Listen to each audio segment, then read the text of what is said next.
Big Penguins and their big black mountains, the ships, are on 24-hour duty with the first job to secure all mooring lines. Big timbers sunk deep in the ice serve as anchors. They're called dead men in sea parlance, perhaps because they're buried. Slip toggles are rigged for quick release in case ice forces an emergency getaway. Unloading, reconnaissance planes first, next hauling equipment. The Marine Corps weasels, heavy-duty caterpillars, and trucks, 40 in all.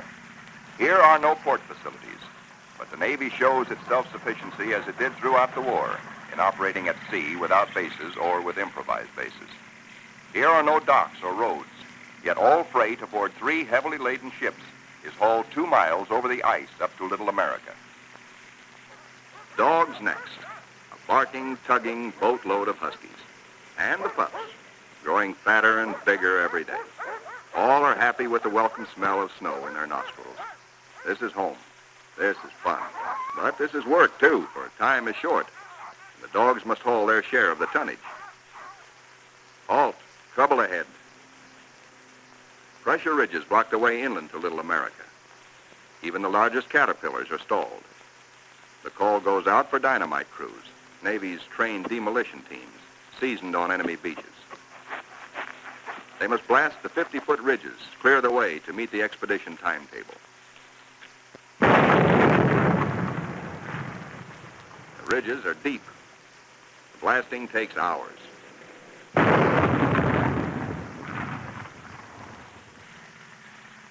Seabees and their bulldozers follow, smooth out the road for the big cats. In 2 hours, they bridge crevasses 100 feet deep. And so 10,000 tons of gear, brought down by the cargo ships, start moving up to Little America. Work goes steadily forward. Seabees, with all hands helping, use every one of the 24 hours of daylight in the South Pole summer. Caterpillars with snowshoe oversized treads accomplish in hours the work that in old days hundreds of dogs could do only in weeks. Airstrips, smoothed out with drags, take high priority. Bird has flashed word from the Philippine Sea, now standing by off the pack ice, that he's ready to fly his R-4Ds in. It's up to the work parties to make up the time lost in the pack ice. Up to these men to work while gusty winds drive flesh-cutting gravel-like snow across the open, or to dig deep for storehouse foundations. Food dumps grow steadily. Here is the favorite hangout of the veteran husky, Ricky, born at Little America 12 years before, and still hungry. Each hour brings other buildings to completion. Knockdown Wanigans grow magically, and the Air Headquarters Quonset is ready. Snow blocks are dug out for windbreaker walls. These blocks are the adobe of Little America. Good idea, squawks the sidewalk superintendent of the base. Good idea. These big penguins do right well to bear in mind that when she blows down here, she's liable to blow your eyelashes off. The little Adderley shows no fear. What? Smoke? Silly idea. The ships are all but emptied. The caterpillars and go-devils live up to their wartime good name. Within 70 hours, the Seabees are hauling in the last 500 tons of essentials. Only a few more cases to be broken out. The local waterworks is the pride of the Seabees. 3 GI cans of snow produce 1 can of water, purest in the world. You keep your furnace going, which makes steam, which melts snow, which makes water. Simple. Simple once CB Engineering in Washington had figured it out before ever the first ship left port. And now, the ordered streets of a tent city that is Little America the Fourth come into being where 3 days before, the primeval snow lay unbroken. The church flag on the first Sunday signifies a pause for prayers. After the last Mass, and after the Protestant and Jewish services, the off-duty sailors have but one thought. Transportation has but one terminal, the mess hall, the best dinner of the week, as ancient Navy tradition always has decreed. Admirals and captains wait their turn in the chow line with the men. Inside, plates are loaded. Roast beef, rich gravy, high mounds of mashed potatoes, flaky pie. Life looks up again. A cigarette, good coffee. 5 miles east of Little America, a seal herd, 500 strong, has its feeding ground amongst pressure ridges and in deep crevasses. Ricky, as a pup, played the game of run, seal, run, and he hasn't forgotten. The seal wallops with his tail.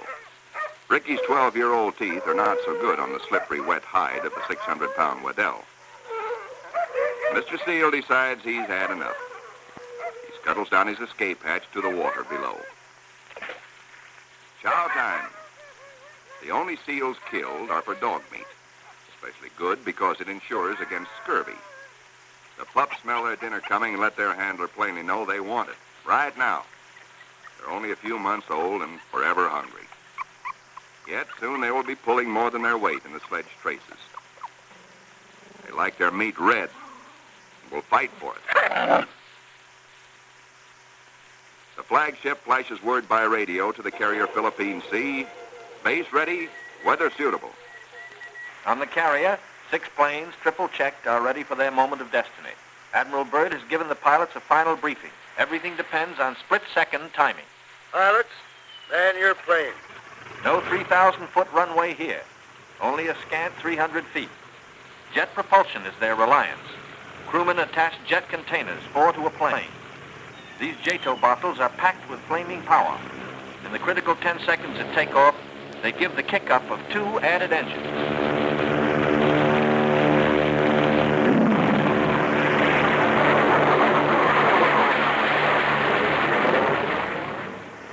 Byrd is airborne in exactly 100 feet.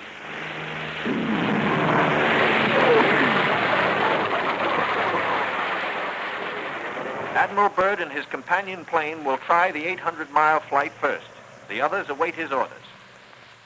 At Little America, cameramen and Admiral Cruzen wait anxiously. And there comes Byrd. Cruzen can relax now. The skis work perfectly.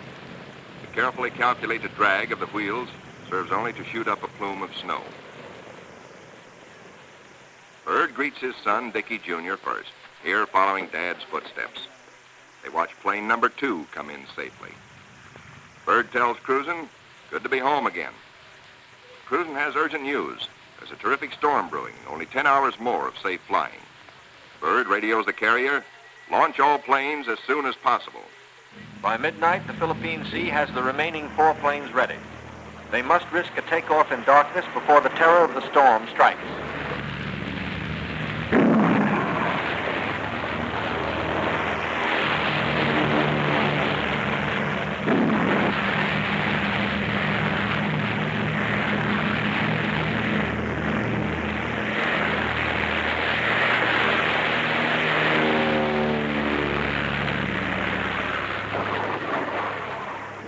Daylight finds the planes over the pack ice.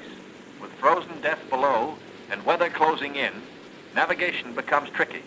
This close to the pole, the magnetic compass is no help.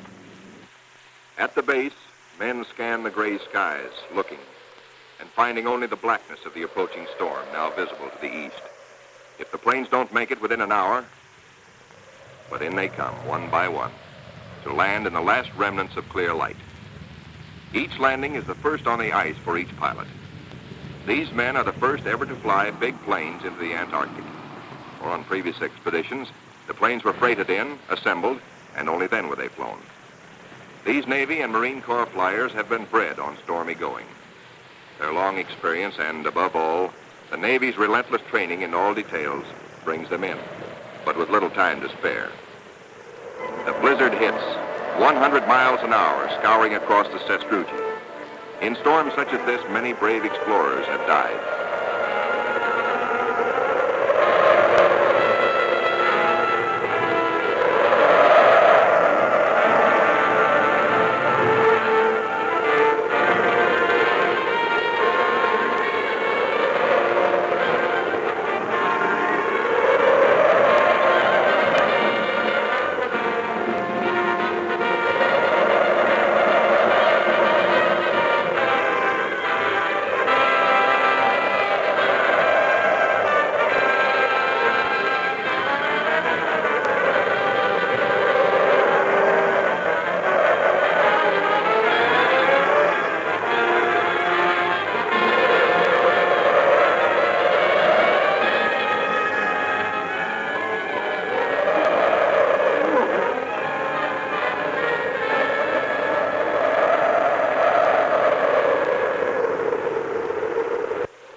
first abatement of the storm, work parties head for the plains.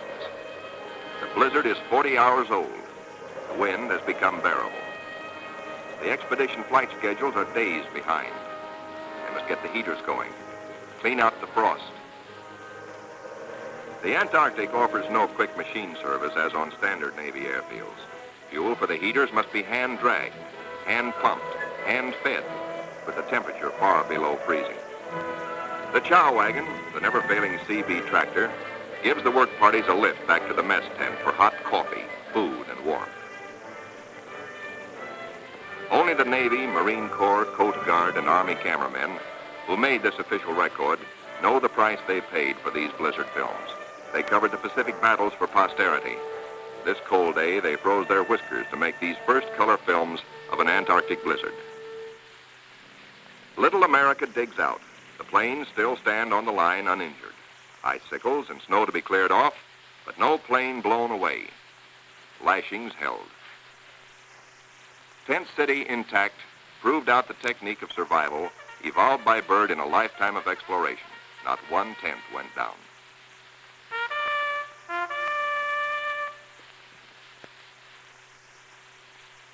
No matter how great the pressure of work, the flag must be raised with a ceremony which is its due.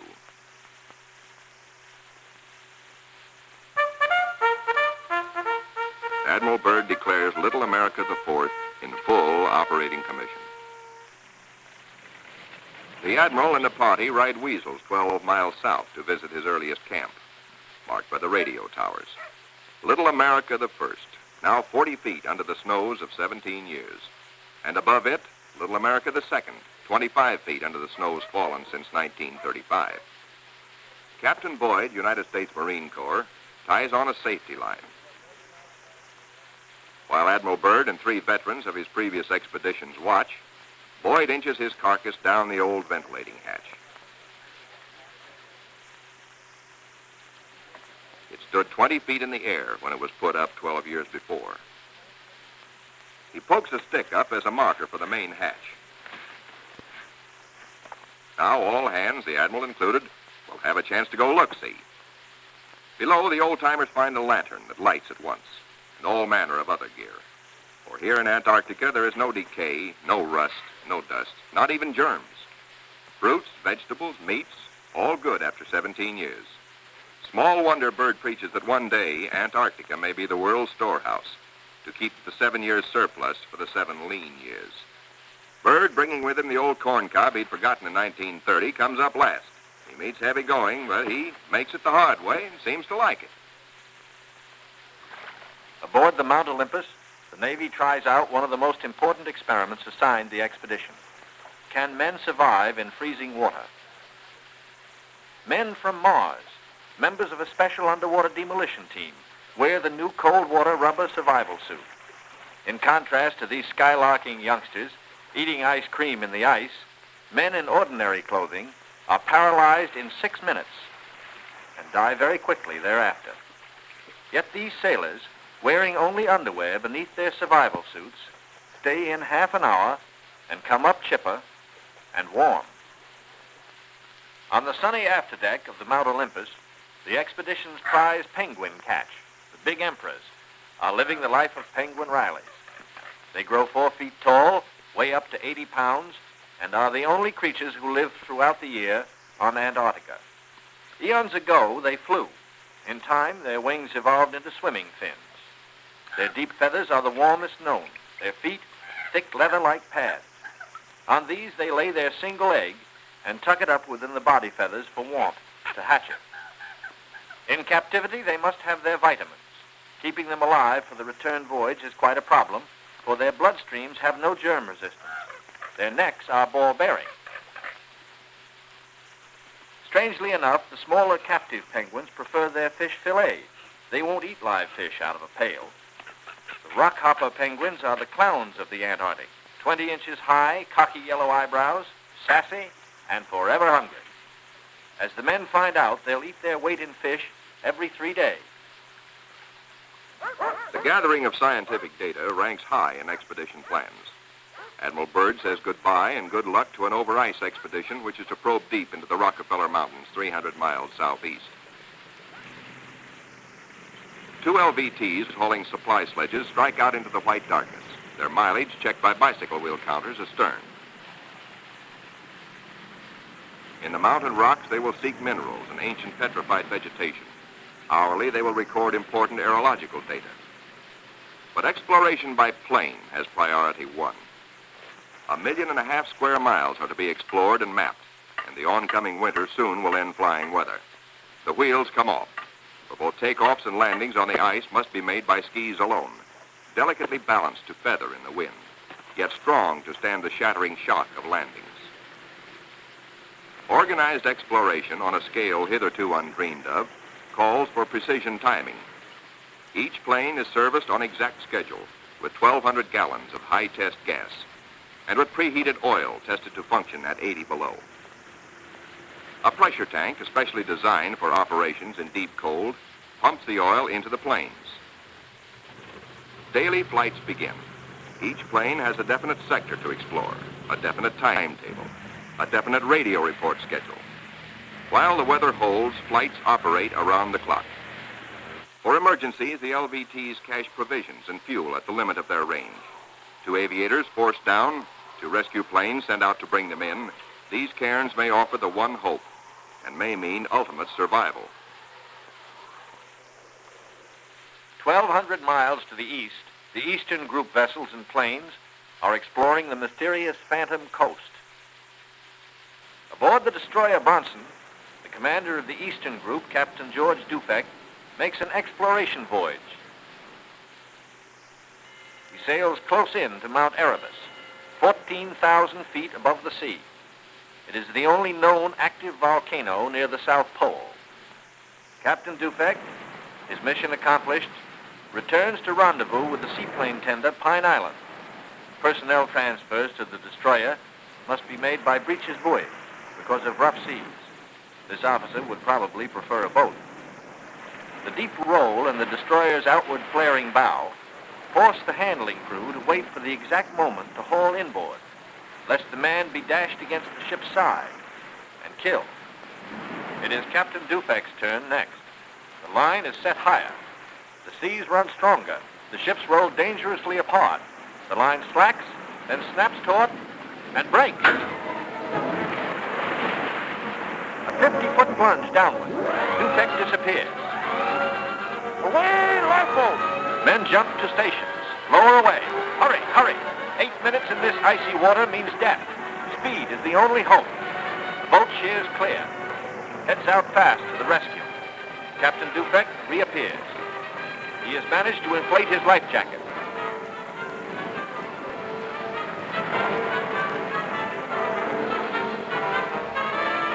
"7 minutes gone. Dufek grabs the lifeline. The seaman clutches him.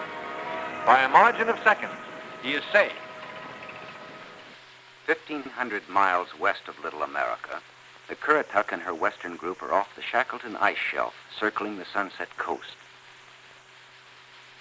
The western group commander, Captain Bond, gives pilots and plane crews a last briefing on Antarctic dangers and the technique of survival if forced down. The flight about to start is the longest and most important so far for the western group. Before takeoff, survival gear is checked. Gear to keep 9 men alive for 100 days. Food, drugs, sleds, sleeping bags. On the water, the great PBM makes her takeoff run.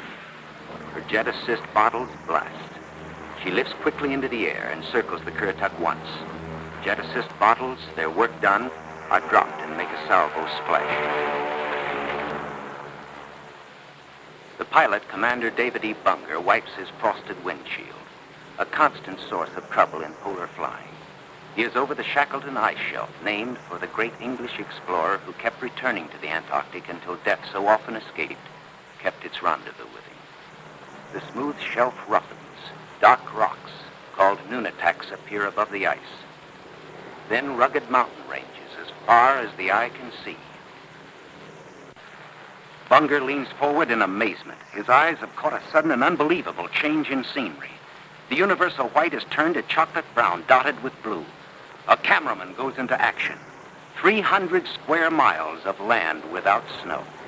Land that might be in New Mexico or Arizona. Pictures alone will prove Bunger has discovered a warm oasis in the shadow of the pole. It is for such supreme moments as this that men brave the hardships of exploration. The astounding, undreamed-of fact is that they are over a chain of warm water lakes whose shores, except for small patches, are free of ice and snow. Commander Bunger circles the largest lake in sight, 5 miles long. He comes in to make a landing. Water temperatures must be recorded. Samples taken. He finds the water fresh, the temperature 38 degrees Fahrenheit. On the shores are vast deposits of coal and of minerals of the utmost importance to civilization. Aside from their headline discovery, Bunger and his men have another good reason for hustling home to the Currituck. A long-awaited ceremony is in progress. The whole fleet awaits news of the all-Western beard derby. The Currituck skipper, Captain Clark, is judge.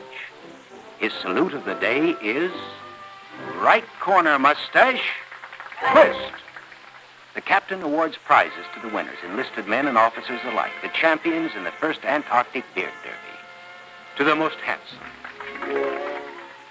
for the bushiest, to the officer who tried the hardest, to the neatest, to the most unique,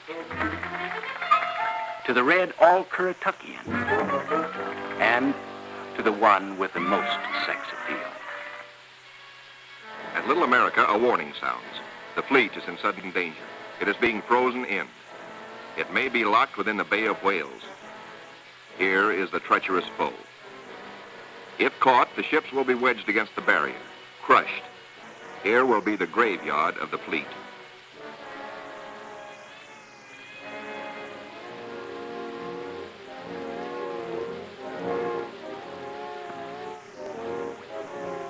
The Coast Guard icebreaker Northwind goes into action, ramming, backing, ramming again to break up the crushing flows. Landing craft work frantically to loosen the ice around the ships so propellers may turn without shearing off. One by one, the ships are cleared. Get underway. Byrd remains behind with 197 volunteers in grave problems. His most important exploration flights will now lack the powerful directional radio of the Mount Olympus. To get his men out, he must hope the icebreaker can crash her way back in time. Otherwise, he and his men will be frozen in for the 9 sunless months of the dark, treacherous Antarctic winter. Marooned, Admiral Byrd and his staff plan the big flight to the South Pole and far beyond. This is the culmination, the last mass flight. 4 planes spanning out over a continent of unknown territory larger than Texas, California, and Arizona combined. Over freezing wastes without people, without life, without vegetation. Nature's most formidable challenge to man. The 4 planes are gassed up, all controls triple-checked, motors heated.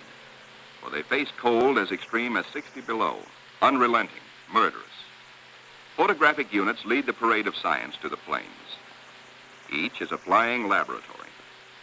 The cameras are the trimetragons and the K-17s that spied out enemy secrets during the war.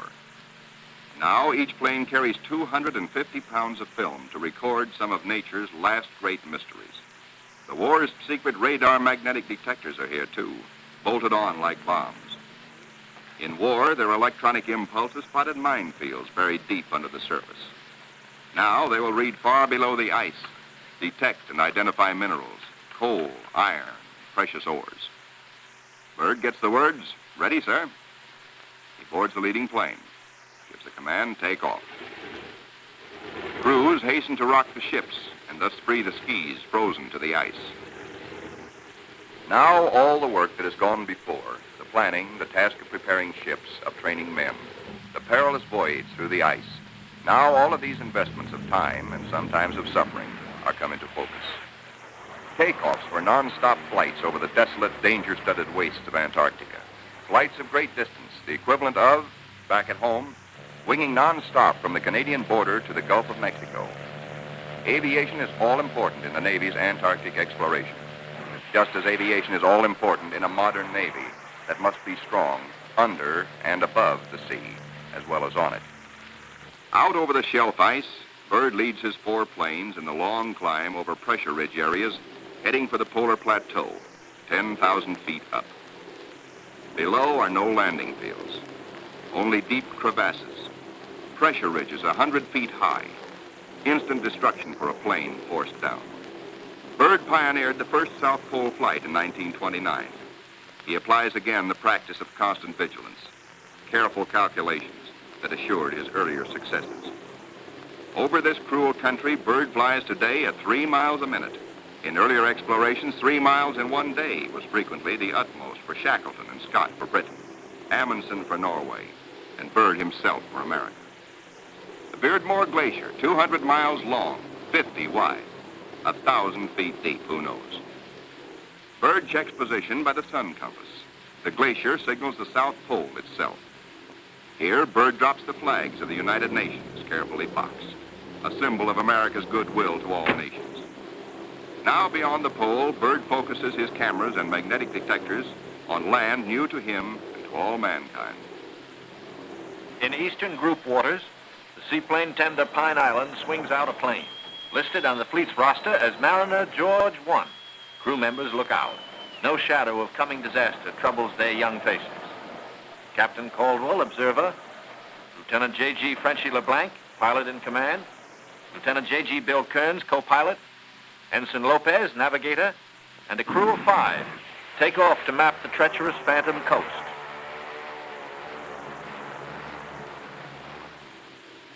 Byrd's planes, deep into the unknown, are the eyes of civilization, recording, evaluating, mapping.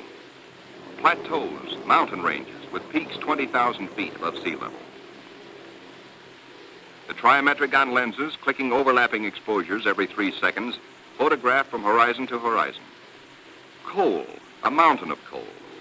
Byrd later declares Antarctic mines, if once tapped, could supply the world's coal needs for centuries.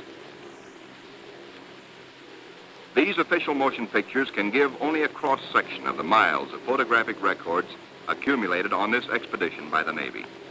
The exposed mapping film will take 5 years to assemble. Amplifying these are the radar magnetic detectors, accurately recording mineral discoveries of immense value for the future use of all mankind.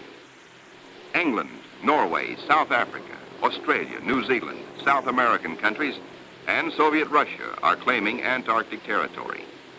The United States recognizes no claim, and so far has made no formal claims for itself. But international policies cannot concern the Admiral now.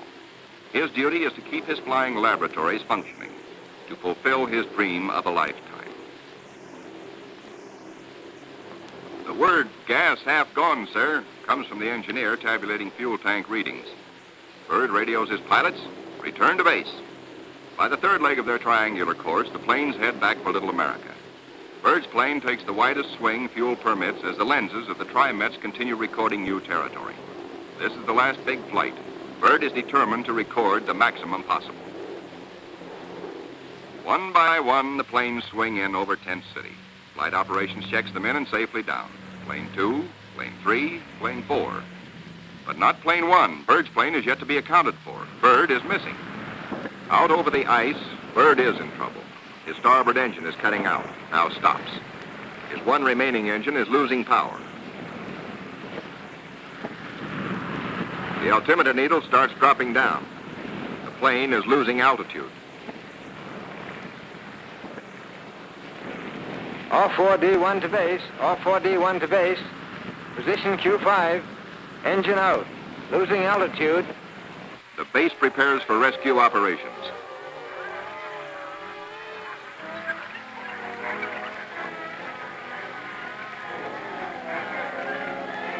Handicapped by the partial power of one engine, the plane is in jeopardy. Down she drops. The needle drops from 3,000 feet downward, threatening peaks around her. A further drop might mean a crash. Only one hope: reduce the load, lighten her at once. Maybe that way, maybe if enough weight goes, maybe she will hold. Already the mountains are above. She is deep in the valley, deep in the shadow of disaster. The needle drops downward from 1,700 feet. Jettison all gear.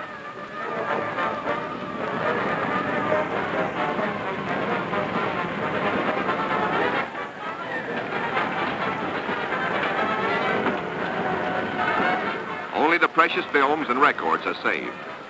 The gamble is life or death.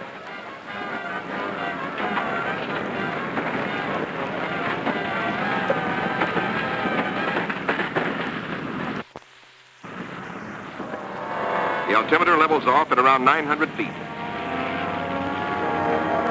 Slowly, she starts to climb. She is gaining altitude. The pilot signals 4-0. 3 hours later, at the base, the crippled plane comes into sight. Men peer closely, tense, hushed, as they see the starboard prop dead. The one-engine landing is tricky at best. With skis, on ice, hold your fingers crossed for the pilot.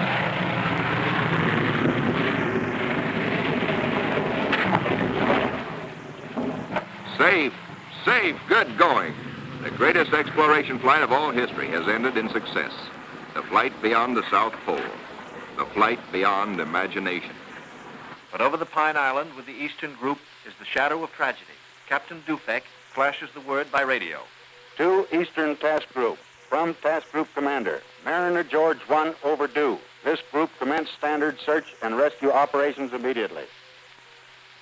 Grim men with grave news from Captain Dufek. No time now for jubilation over his own escape. No mood for rejoicing. Byrd knows better than any man the tragic import of the message.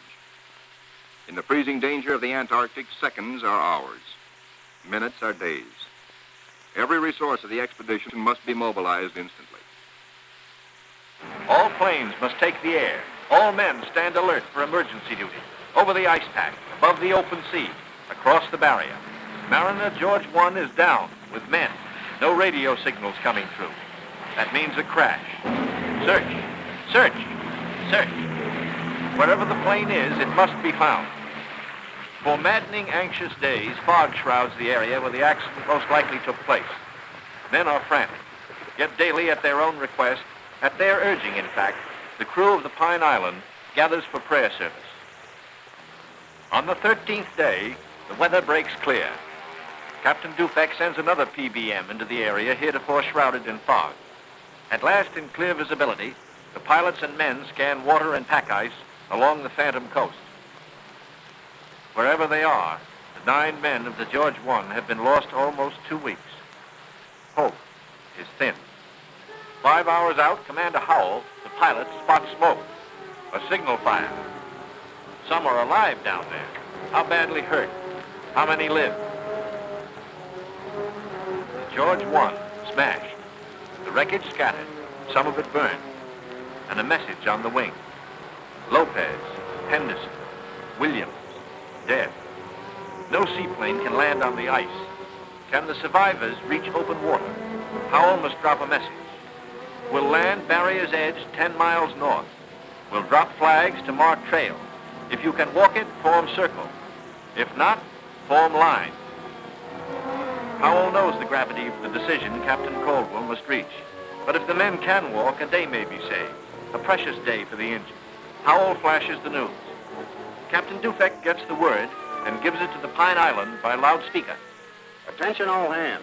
This is the Task Group Commander speaking. Mariner George 1 has been sighted. Rescue operations are in progress. Howell circles his PBM over the wreckage. He watches for his answer. The huddle of men breaks apart. They've reached a decision. It's a circle. They'll try the 10-mile trek to board the PBM at the water's edge. Howell's crew have the relief gear ready now for the men below. Cargo chutes float the heavy packages down. First aid boxes, rations, skis, blankets.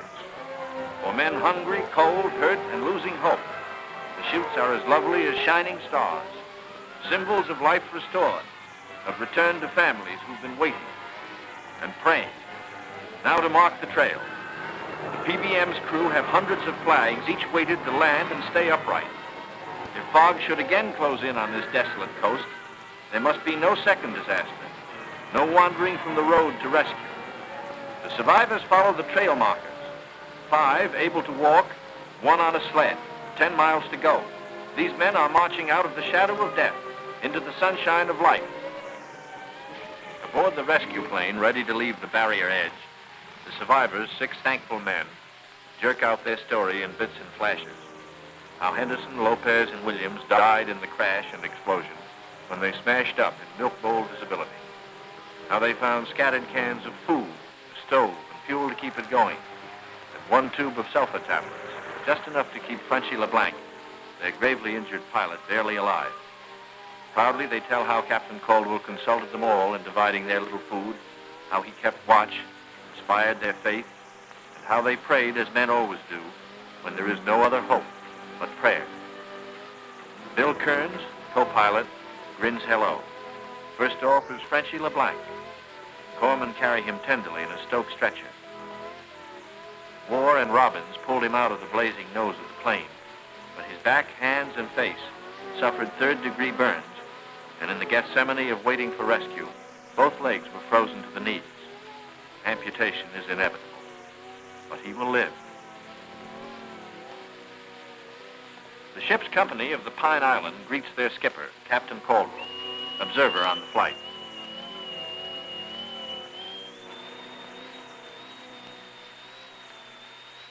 He says no ship ever looked so good to him as his own command, as again he sets foot on her decks. His executive officer greets him with sincere affection. Captain Dufek warmly welcomes the survivors. Co-pilot Kearns, his broken arm in a sling. McCarty, photographer. War, the radio operator. And smiling Shorty Robbins, the motor mech. The head is warm. A hot bath, clean sheets, and long hours of restoring sleep. And perhaps first, a moment to splice the main brace, by which good sailors mean a ration of medicinal spirits. Bourbon to you. Later in sick bay, all but Frenchy and Captain Caldwell enjoy their first full meal in 2 weeks. Kearns will go to Georgetown University to study for a career in diplomacy. McCarthy, who has a wife and 2 children in Sonoma, sunny California, beams happily. Robbins, who was the wheel horse in those desperate days, figures to keep on flying. He still loves it. And Bohr knows that he will marry his school teacher sweetheart back in Reading, Pennsylvania. News of the rescue finds the icebreaker with Admiral Cruzen fighting her way through thickening ice to pick up Admiral Byrd and his men at Little America. Byrd is radioed for all speed.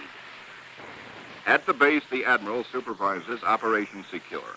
All essential records and scientific instruments are to be taken home. The planes must remain. They are stripped down with the hope that another American expedition in a future year may find them of use. Supply dumps are marked by pools. And now through the capes comes the old reliable workhorse, the icebreaker. Final loading is the order. All roads lead to the bay, the last trip down. The last long trek through the snow for the big Go Devil sledges, loaded with men and equipment. The excitement that always comes with sailing infects all hands, including the dogs. They sniff something important is in the wind. With normal quarters for 75, the icebreaker must jam aboard the additional 197 men of the base body until, after the voyage north, she can transfer personnel to the big ships awaiting her at Scott Island. Byrd is among the last aboard. He can now report to Admiral Nimitz, Operation High Jump completed. Our men have achieved accomplishments unparalleled in the history of discovery. Our central group has flown far beyond the South Pole, mapped 1/3 million square miles never before seen by man. Our eastern group mapped 3,000 miles of phantom coast and charted 40,000 square miles of coastal ocean areas hitherto unknown. Our western group, flying hundreds of air hours, mapped the 4,000-mile Sunset Coast, made the amazing discovery of warm land in Antarctica. In all, the expedition explored more than 1.5 million square miles. Our scientists, by use of the radar magnetic detector, have pinpointed fabulous treasures and resources of great significance for all mankind. The men who did the job, Navy, Army, Air Corps, Marine Corps, Coast Guard, and scientists, are going tired men. The rear guard of Admiral Byrd's intrepid 4,000, veterans of the Antarctic, trained to combat the sub-zero enemy of the polar continent. They're going home to their mothers, sweethearts, wives, children. Home, strong in the knowledge that they have met the Antarctic's heaviest battalions and conquered them. This is to be their lifelong reward. This knowledge and the Navy's highest commendation. Well done.